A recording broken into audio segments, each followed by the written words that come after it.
हम तो 50 साल के हो गए और 10 साल के बच्चे को कौन प्रणाम करेगा? नहीं। अब जो नहीं जानते, अभी से मेरा चैनल है उसके ऊपर ओके करो, सब्सक्राइब करो और मेरे से जुड़े रहो।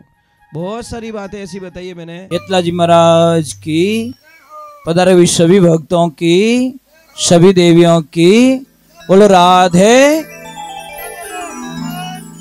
जय हो। हाँ यूं की करियो, यूं यूं यूं ठेठ उड़ा हो गया, क्या बात है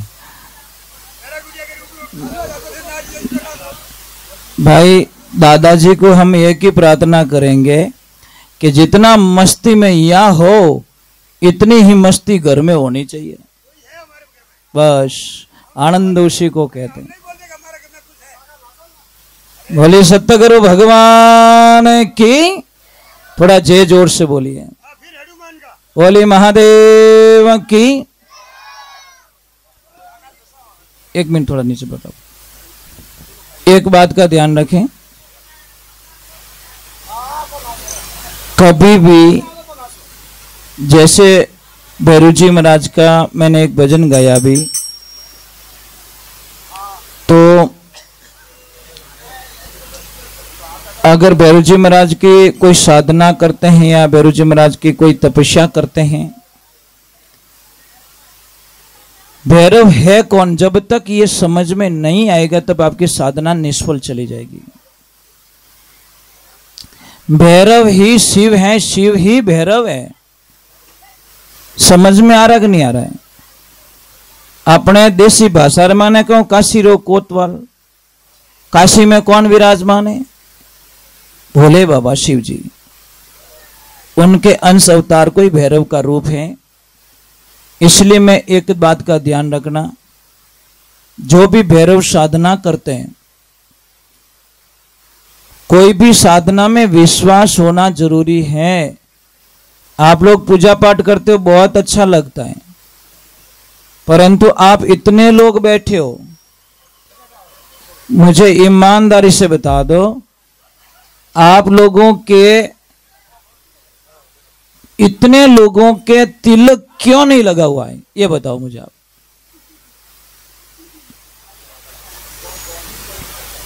भाई तिलक क्यों नहीं लगाते आप लोग? इतने जेंट्स लोग बैठे हैं, तिलक लगाने से शर्म आती है क्या? आप एक काम करना, हमारे साइड में आप आना और कोई सत्संग कभी ज्वाइंट करना। उस सत्संग में आना, आपको पता चल जाएगा सत्संग किसे कहते हैं। जो भी आदमी सत्संग करवाता है ना, प्रभु नाराज मत होना, वहां पे मेन गेट होता है ना, मेन गेट, वहां पे वो घर का जो सत्संग करने वाले पति और पत्नी दोनों वहां पे खड़े रहते हैं और जो भी आते उनको प्रणाम करके, उनको तिलक करके फिर सत्संग पंडाल में आगे भेजते हैं। अबे वहां पे ऐसे मत सोचना कि ये छोटा बच्चा है, इसको प्रणाम कौन करेगा? हम तो 50 साल के हो गए और 10 साल के बच्चे को कौन प्रणाम करेगा? नहीं साहब, वो 50 साल की उम्र वाले भी 10 साल के उम्र वाले को तिलक करेंगे, प्रणाम करेंगे, चाहे लड़का हो चाहे लड़की हो। फिर वो सत्संग में आते, सत्संग की कुछ मर्यादा होती है हमारे वहां पे, बहुत कड़क सिद्धांत की सत्संग करते हम लोग। बीड़ी कोई अलाउ नहीं होती अंदर, अगर बीड़ी की थाली दिख जाए तो हम सत्संग बंद कर देते हैं। और इतना नियम यहां पे रख ले तो शायद मने लगे 10 बजे आरती कराए थे लोग, क्या महाराज तो बीड़ी ने धुआं ही नहीं काटन देवे।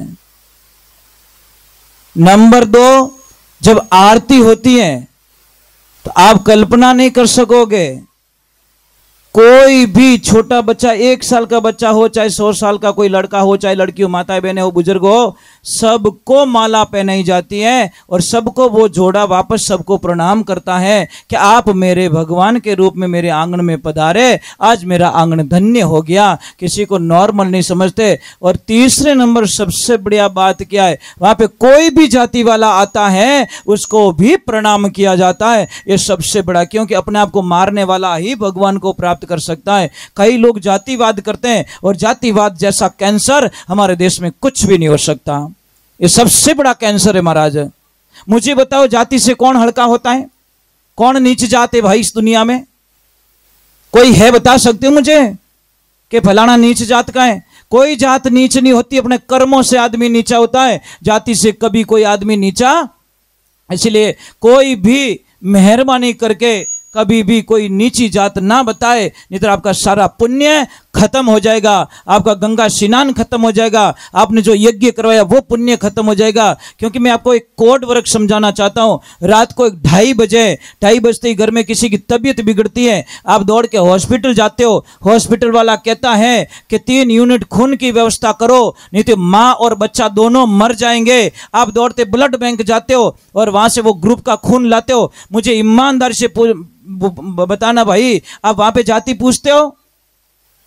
कोई जाति पूछते हो कि कौन जाति रो डोनेशन करियो और किन जाति रो है? तो अगर मारी जात रो नहीं है, मारू कोई नीची जात रो रहे तो मैं खून नहीं चढ़ाऊंगा, चाहे माँ और बच्चा दोनों मर जाए। पर आप लाके दौड़ के डॉक्टर साहब को देते हैं, वही खून पता नहीं किस जाति का था, वो भगवान का रूप बन के रगों में चला गया और जाके उन माँ और बच्चे दोनों को एक नया जन्म दे दिया महाराज। इसलिए मैं महापुरुषों प्रार्थना करता हूं कि आप जाति का चक्कर छोड़िए। मैं नहीं कहता बेटी व्यवहार कर लो, मैं ये नहीं कहूंगा, मैं ये नहीं कहता कि ये अपने किसी को नीचा दिखाना तो छोड़ सकते, इतनी तो कृपा कर सकते हैं, इतना तो कर। कई लोग हमें कहते हैं कि महाराज हमारे मंदिर में तो अदर जाति के प्रवेश नहीं करते, तो वहां भगवान भी नहीं आते, वो खाली मंदिर है, वो भगवान का मंदिर नहीं हो सकता। उस मंदिर में परमात्मा कभी विराजमान नहीं होते हैं। जहां पे 2 प्रकार के भक्तों को देखा जाए कि वो ऊंचो है और वो नीचो है, क्योंकि भगवान के दरबार में कोई ऊंचा और कोई नीचा नहीं होता। अगर नीचा होता तो भगवान की बहुत सारी कथाएं करने वाले महाराज आपको प्रमाण दे सकते हैं। इसलिए शास्त्र में लिखा है, कुളിरो कारण संता है नी शिवरे जोरो साई, शिवर शिवर निर्भय हुआ देव दर्श्या थारे गटरे माई, 88,000 ऋषि तापता एक वनरे माई, ज्यारी भेड़ी सबरी तापती जो जाति रो कोई कारण नहीं, यज्ञ बचाई है यज्ञ रचायो 5 पांडवों गढ़ हस्तिनापुर माई, बाल शंख बजायो वाल्मीकि सर्गजोग जाति रो कारण नहीं, नीची जात चमार की गुरु किना मीराबाई, राणो जी परचो मांग्यो जद गंगा ने कुंड में बुलाई, कुलरो कारण संता है नी शिवरे जोरो साई, शिवर शिव निर्भय हुआ देव दर्श्या थारे गटरे। जो भजेगा उसका भगवान है, जो नहीं भजेगा उसका भगवान कभी होने वाला। आप क्या सोचते हो मैं 5 करोड़ की बोली लगा के भगवान को मेरा बना दूंगा? भगवान बोले क्या समुद्र को पानी पिलाएगा भाई? क्या सूर्य के सामने तू दीपक जलाएगा? मैं तो वो सूर्य हूं जो ब्रह्मांड को रोशन करता हूं, और तू मुझे दीवा लगा के खुश करना चाहता है? अरे तेरी नीति साफ कर ले, तेरे भाव साफ कर ले, तेरे मन को साफ कर ले, तेरी वाणी को साफ कर ले, तेरे विचारों को शुद्ध कर ले, मैं तेरा हो जाऊंगा। तो जो इन अहंकार रूपी से मैं कभी होने वाला। बोले 5 लाख भगवान ने चढ़ाया, हमें लक्ष्मी पूरी भगवान करने बैठी, वो 5 लाख को खुश हो जाई, वो जाई कहीं? पूरी लक्ष्मी भगवान के चरणों में बैठी और आप 5 करोड़ 10 करोड़ चढ़ा के भगवान को खुश करना चाहते हो? अरे पूरे ब्रह्मांड की लक्ष्मी उसके चरणों में चरण दबा रही है, तो वो किससे खुश होगा? वो सिर्फ प्रेम से खुश होगा, ध्यान रखना। और एक चीज और बता दूं आपको, बड़ा अच्छा लगेगा, क्योंकि हम जातिवाद मानते नहीं साहब, बिल्कुल नहीं। मैं एक संतु भले ही राजपूत के घर में जन्म लिया, पर हम जातिवाद नहीं मानते, बिल्कुल नहीं। आई नॉट एक्सेप्ट योर चॉइस। यार आपकी विचारधारा में क्या कर सकता हूं? मैं नहीं कर सकता, क्योंकि मैं एक संत हूं और संत की कोई जात नहीं होती। संत का जीवन ही संसार को काम आ जाए। महाराज एक ध्यान रखना है, मार्ग में एक पौधा खड़ा है, वो कोई जाति पूछ के किसको छाया में नहीं बैठने देता। कौन जाति रो भाई? अलग जाति रो, तुम्हारी छाया में मत बैठ जाए। मैं पवित्र रोकड़ू, मैं पीपल रो रोकड़ू, मैं बड़ला रो रोकड़ू, मैं अंबा रो रोकड़ू। मारे नीचे कोई साधु संत बैठ सके, मारे नीचे ए लोग बैठ सके, कोई हल्का लोग नहीं बैठ सके, कोई अमीर नहीं बैठ सके, कोई गरीब लोग अटे नहीं आ सके। कोई रोकड़ो कदी कहवे? बोले कदी? तो संत वो ही पौधा होता है, उनकी शरण में जो भी जाता है वो तिर जाता है महाराज, उसको संतुष्टि मिलती है, उसको अच्छा लगता है, भाव मिलते हैं। बोलिए सतगुरु भगवान की। ये जो ये टेंट के बिस्तर पड़े हैं, ये बड़े पवित्र बिस्तर है साहब।